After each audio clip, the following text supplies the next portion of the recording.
السلام علیکم۔ Golden voice story میں خوش آمدید۔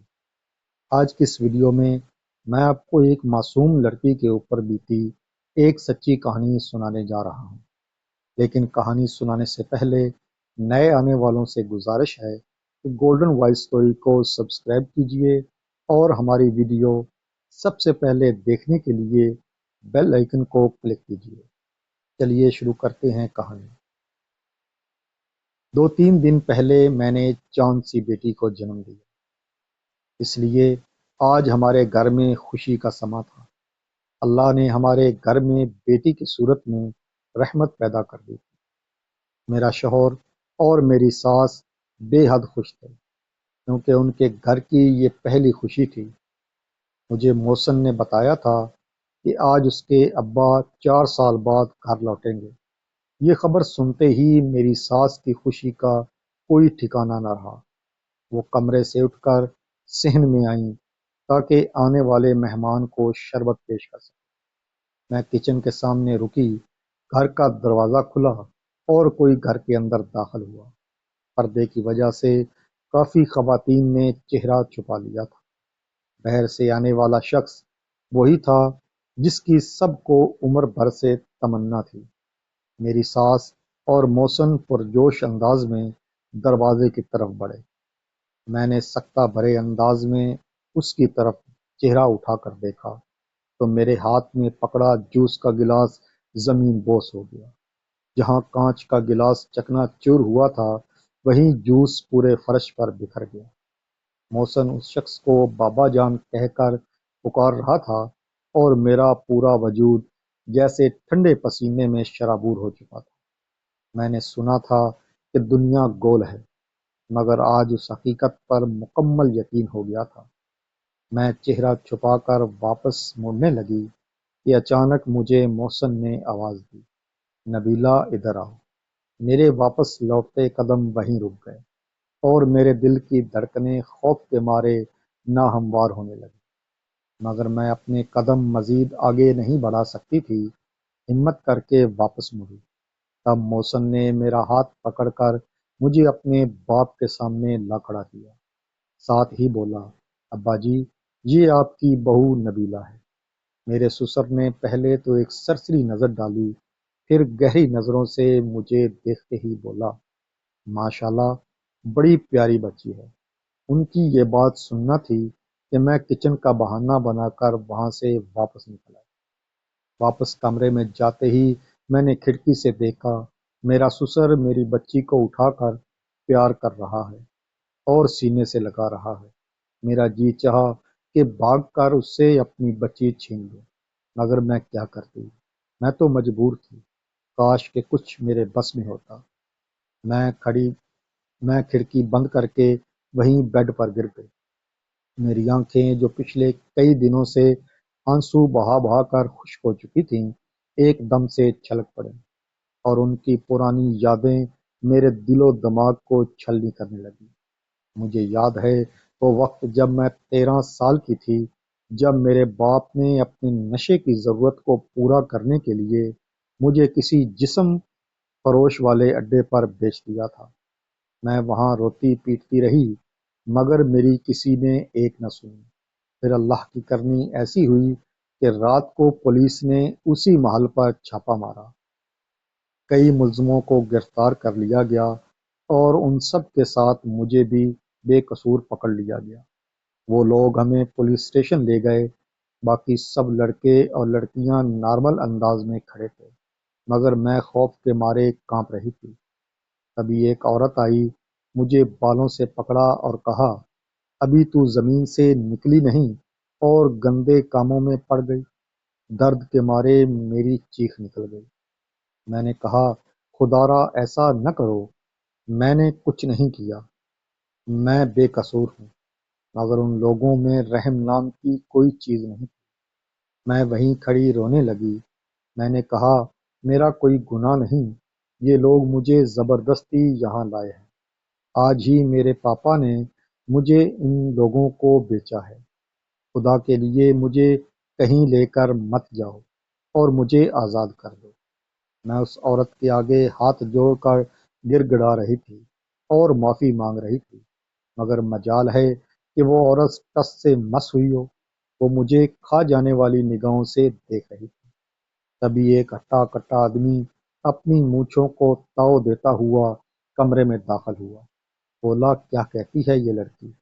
تب اس عورت نے میری ساری بات اسے بتا دی۔ اس عورت کی بات سن کر پولیس والے نے اشارہ کیا کہ لڑکی کو چھوڑ دو، تو اس نے میرے بال چھوڑ دیے۔ وہ مسکرا کر مجھے دیکھنے لگا۔ اس کے چہرے سے مجھے الگ قسم کا سکون محسوس ہونے لگا۔ بولا، بیٹی تم پریشان نہ ہو، میں تمہیں کچھ نہیں ہونے دوں گا۔ اس کی ایک امید نے میرے اندر نہ جانے کتنی امید کے چراغ روشن کر دیے۔ باقی سب لوگ وہیں رہے، مگر اس پولیس والے نے کہا کہ میں تمہیں اپنے گھر لے جاؤں گا، وہاں میری ماں اور بیوی تمہارا خیال رکھیں گی۔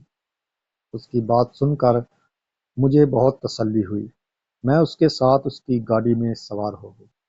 نہ جانے کتنی دیر اس رات کی تاریکی میں سفر کرنے کے بعد گاڑی ایک جگہ رکی۔ پولیس والے ساتھ ہی تھے۔ میں گاڑی سے نیچے اتری۔ اس کے لہجے میں اس قدر مٹھاس تھی کہ کوئی بھی اس کی باتوں کا اسیر ہو جائے۔ وہ مجھے خاموشی سے اپنے گھر لے گیا۔ گھر میں داخل ہوتے ہی میں نے پوچھا، آپ کی والدہ اور بیگم کہاں ہیں؟ تب وہ ایک دم میری طرف مڑا اور بولا، اتنی بھی کیا جلدی ہے، پہلے مجھ سے ملو۔ اس کی بات سن کر میرا دل زور سے دھڑکنا بھول گیا۔ اس کے لہجے میں ایک دم ایسی اجنبیت آ گئی کہ اسے بیان کرنا ہی مشکل ہو۔ اس کے چہرے پر عجیب شیطانی ہنسی تھی، جسے دیکھ کر مجھے اس وقت احساس ہوا کہ میں نے اس شخص سے مدد مانگ کر بہت بڑی غلطی کی ہے۔ اگرچہ میں مجبور تھی اور میرے پاس اور کوئی رستہ نہیں تھا۔ میں اس کے ارادے بانپ چکی تھی۔ وہ دھیمے دھیمے قدموں سے چلتا ہوا میری طرف بڑھ رہا تھا اور میں الٹے قدموں پیچھے چل رہی تھی۔ اس کے چہرے پر عجیب سی ہوس تھی۔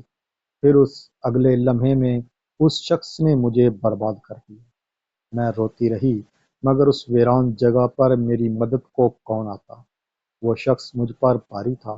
میرا جی چاہا کہ میں اپنے آپ کو ختم کر دوں، مگر میں ایسا کچھ نہیں کر سکتی تھی، کیونکہ میں اس طرح خود کو ختم کر کے اپنے اوپر ہونے والے اس ظلم کا بدلہ نہیں لے سکتی۔ ساری رات رونے کے بعد نہ جانے رات کو کب میری آنکھ لگی۔ جب صبح ہوئی تو وہ شخص گھر سے غائب تھا۔ جب میں عمارت کے مین دروازے کی طرف گئی تو مجھے پتہ چلا کہ وہ دروازہ باہر سے لاک ہے۔ گھر کے سارے دروازے اور کھڑکیاں بند تھیں۔ کہیں سے بھاگنے کی کوئی امید نہیں تھی۔ اب مجھے سب پتہ چل گیا تھا کہ وہ یہاں شام کو واپس آتا تو اپنی ہوس پوری کرتا اور میں روتی رہتی۔ میں نے کوشش شروع کر دی۔ جیسے ہی وہ گھر سے جاتا، میں کسی چیز کی مدد سے گھر کی چھوٹی سی کھڑکی کی جالی توڑنے کی کوشش کرتی۔ جالی پوری طرح ٹوٹی نہیں تھی۔ دوسرے دن جیسے ہی وہ گھر سے باہر نکلا، میں وہاں سے جگہ بنانے میں کامیاب ہو گئی جہاں سے آسانی سے باہر نکل سکوں۔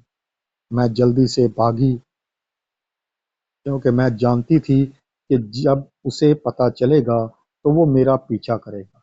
بھاگتے بھاگتے میں مین روڈ پر جا پہنچی۔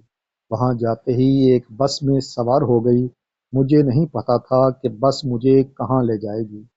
بس میں یہ سوچ رہی تھی کہ اب اپنے اوپر مزید ظلم برداشت نہیں کروں گی۔ کنڈکٹر مجھ سے پیسے مانگنے آیا، مگر میرے چہرے پر آنسوؤں کی لڑیاں دیکھ کر وہ بھی سمجھ گیا کہ میں مجبور ہوں۔ کتنے گھنٹے چلنے کے بعد جب بس سٹاپ آیا تو میں بس سے اتر چکی تھی۔ کنڈکٹر نے بھی کہہ دیا تھا کہ بس اس سے آگے نہیں جائے گی۔ اس وقت مجھے لگا جیسے میری زندگی رک گئی ہے۔ لوگوں کی مدد سے میرا بھروسہ اٹھ گیا تھا۔ میرا برا حال تھا۔ میرے پاس پیسے نہیں تھے۔ بھوک اور پیاس کی آگ لگی ہوئی تھی۔ میں کافی اندھیرا ہو گیا تھا۔ سردی کے موسم میں میرے وجود پر موجود پھٹے کپڑوں سے ٹھنڈی ہوائیں اسے چیرتی ہوئی محسوس ہو رہی تھی۔ تبھی میری نظر ایک اچھی سی حویلی پر پڑی۔ جہاں پر ڈھیر ساری بھینسیں اور گائیں بندھی ہوئی تھیں۔ میں نے ہمت کی اور چار دیواری کے اندر چلی گئی۔ دروازہ کھلا تھا، وہاں کوئی موجود نہیں تھا۔ اندر جاتے ہی گھاس سے بھرے کمرے میں جا کر چھپ گئی۔ وہ جگہ پرانی تھی، وہیں مجھے نیند آ گئی۔ نہ جانے اچانک میرے کانوں میں کسی کی آواز پڑی تو میں ڈر کے مارے اٹھ کھڑی ہوئی۔ میرے سامنے ایک جوان لڑکا کھڑا تھا۔ میں نے ڈر کے مارے خود کو چادر میں لپیٹ لیا۔ اس نے میرے قریب آتے ہوئے بولا، تم یہاں کیا کر رہی ہو؟ کون ہو؟ اس کی آواز سنتے ہی میں رونے لگی۔ وہ بھی یہ دیکھ کر پریشان ہو گیا کہ میں کیوں گھبرائی ہوئی ہوں۔ مجھ سے جواب دینے کی ہمت نہیں تھی۔ میں اس کے ساتھ چل پڑی۔ ہم تھوڑی دور چلے، پھر میں ایک جگہ بیٹھ گئی۔ تھوڑی دیر بعد اس نے مجھ سے پانی کا پوچھا اور سوال کیا، تم کہاں سے ہو؟ میں اسے سچ بتا نہیں سکتی تھی، بس اتنا کہا کہ مجھے کسی نے اغوا کر لیا تھا اور اس کے پاس سے بڑی مشکل سے اپنی جان بچا کر بھاگی ہوں۔ اگر اپنے ماں باپ کے پاس گئی تو وہ مجھے مار ڈالیں گے۔ یہ کہتے ہوئے میں ایک بار پھر سے غم کے آنسو بہانے لگی۔ ان لوگوں نے میری بات پر یقین کر کے مجھے اپنے ساتھ رکھ لیا۔ اب میں محسن کے گھر کا حصہ بن گئی تھی۔ وہ لڑکا محسن اکثر ہی بڑی اپنائیت اور پیار بھری نگاہوں سے مجھے دیکھتا تو میرے دل میں ہلچل مچ جاتی۔ ابھی مجھے گھر میں آئے ہوئے 15 دن ہی ہوئے تھے کہ محسن نے اپنی پسند کا اظہار کر دیا۔ میں نے صاف کہہ دیا کہ اگر تم مجھ سے محبت کرتے ہو اور مجھے اپنانا چاہتے ہو تو اپنی ماں کو مناؤ۔ اسی رات اچانک میری طبیعت خراب ہو گئی۔ مجھے چکر آ رہے تھے اور کمزوری محسوس ہونے لگی۔ وہی ہوا جس کا ڈر تھا۔ میرے اندر ایک طوفان برپا تھا، مگر میں اس بارے میں کسی کو بتانا نہیں چاہتی تھی، بلکہ بتا ہی نہیں سکتی تھی۔ محسن کے پیار اور ضد نے اگلے ہی دن اپنی ماں کو میرے ساتھ شادی کرنے پر رضامند کر لیا۔ اس کی ماں نے چند ہی دنوں میں ہمارا نکاح کروا دیا، کیونکہ وہ یہ بھی نہیں چاہتی تھی کہ ایک نوجوان لڑکی زیادہ دیر تک ان کے گھر میں بنا رشتے کے رہے۔ شادی کے کچھ دنوں بعد ہی میری طبیعت زیادہ خراب ہوئی۔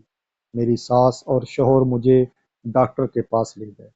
ڈاکٹر نے بھی وہی بتایا جو میں پہلے سے جانتی تھی۔ ڈاکٹر نے کہا کہ میں ماں بننے والی ہوں۔ یہ بات سن کر سب خوشی سے جھوم اٹھے۔ میری خوشی کی خبر پھیلی تو گھر میں رونق اور بڑھ گئی تھی۔ ایک عجیب سا سکون ملا تھا جو بڑھتا ہی جا رہا تھا۔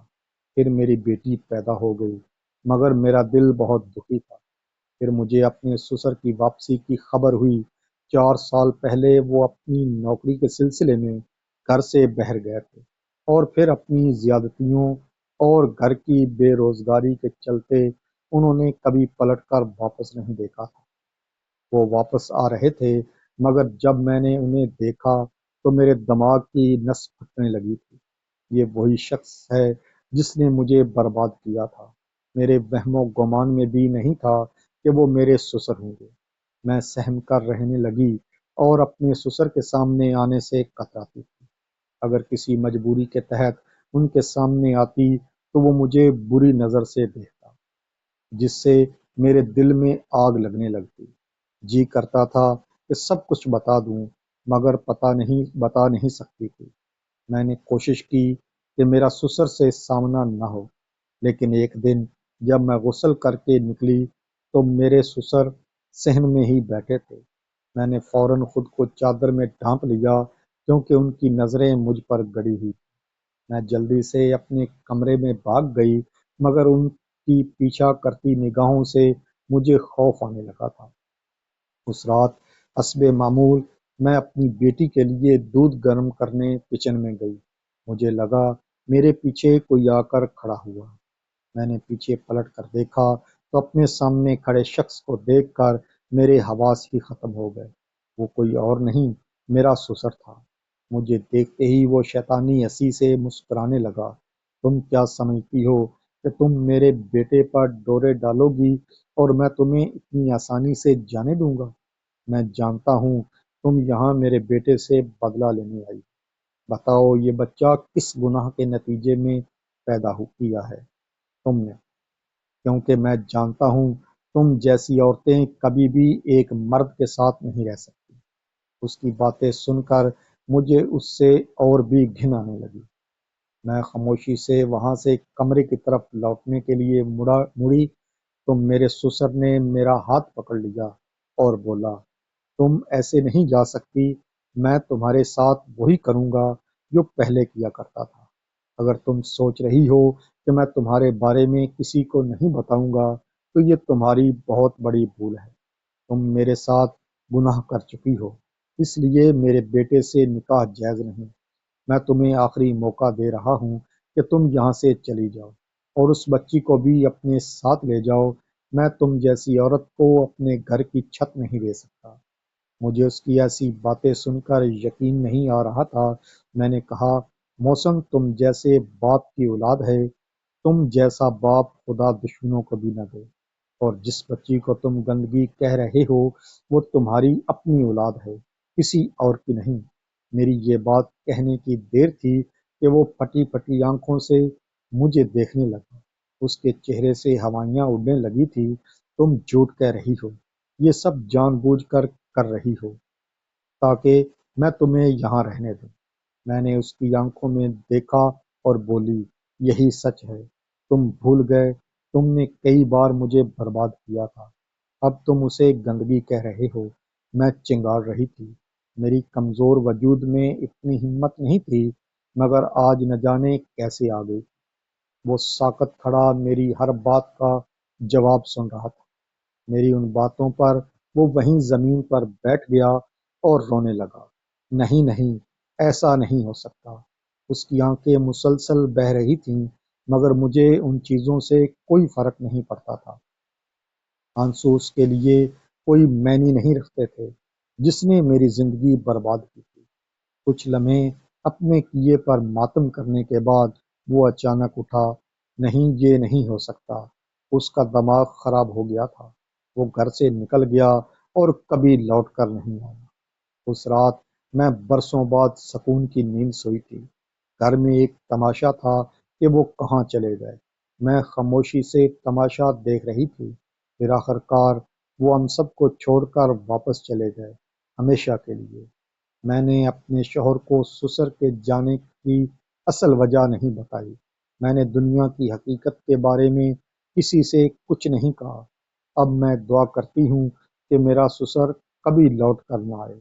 محسن مجھ سے بہت پیار کرتے ہیں، اللہ نے مجھے بیٹے سے بھی نوازا ہے، مگر اس بچی کا دکھ میرے دل میں رہتا ہے۔ میں سوچتی ہوں کہ اللہ مجھے معاف کرے گا یا نہیں، یہ بات میرے دل سے نکلتی نہیں۔ اب میں آپ سے پوچھتی ہوں کہ مجھے کیا کرنا چاہیے؟ کیا میں محسن کو سچائی بتا دوں، اور یہ بھی کہ یہ بیٹی اس کی نہیں بلکہ اس کے باپ کی ہے، یا پھر اسے ایسے ہی رہنے دوں جیسا پہلے سے چل رہا ہے؟ اگر آپ کو ہماری کہانی اچھی لگی تو گولڈن وائس سٹوری کو سبسکرائب کیجیے، اور ہماری ویڈیو سب سے پہلے دیکھنے کے لیے بیل آئیکن کو کلک کیجیے، اور ہاں، کمنٹس میں اپنی رائے کا اظہار کرنا مت بھولیے گا۔ اگلی ویڈیو تک کے لیے اپنے میزبان کو اجازت دیں۔ اللہ حافظ۔